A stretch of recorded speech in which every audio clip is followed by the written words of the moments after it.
Please prepare an oral report on the hero or heroine of your choice. You'll be working in pairs. Mr. Ratburn consulted his notes. Binky, you're with Sue Ellen. Muffy, you'll be working with Buster. He named some other pairs. And Arthur, you're teamed with Francine. Arthur glanced at Francine. She looked like she was going to die. He sighed. It was going to be a very long weekend. Chapter 2. Heroes and Heroines.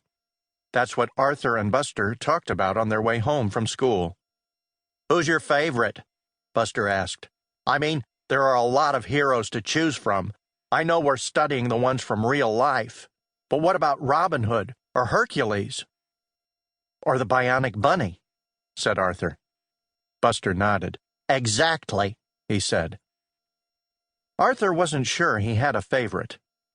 He had always liked reading stories about heroes, but he had never thought much about what made them the way they were, or which ones he liked best. You know what I really like about heroes? Said Buster. What? Well, that they're so heroic, so brave. I wish I could do half the things they do. Me too, said Arthur. He paused. Do you think heroes ever call their friends marshmallows? Buster wasn't sure. I know one thing. If they do, they don't worry about it later. Arthur nodded. It would certainly help things if he could be a little more heroic himself. When Arthur got home, he found D.W. talking on the kitchen phone. He said, "What?" D.W. gasped. She listened for a moment. I can't believe it, she went on. Well, I suppose I can. Nothing Arthur does really surprises me. She glared at her brother. Arthur shook his head. He was being glared at a lot lately. Who are you talking to? He asked. D.W. ignored him. Uh-huh. Well, he should talk. Guess what he looks like in his pajamas? No.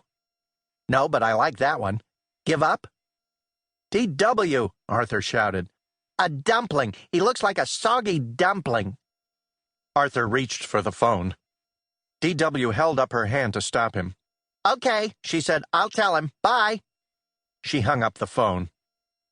Wasn't that for me? Said Arthur. Yes and no, D.W. smiled. I have to give you the message because Francine isn't talking to you. She's not? D.W. laughed. You can't go around calling someone a marshmallow and expect her not to care. I didn't know it was such a big deal, said Arthur. I mean, I like marshmallows. D.W. was not impressed. To eat, maybe, but not to look like. Arthur rolled his eyes. So what was the message? He asked.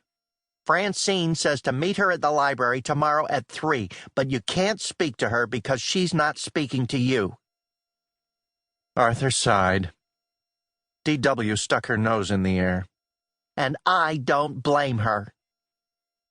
But how are we supposed to get any work done if we're not speaking?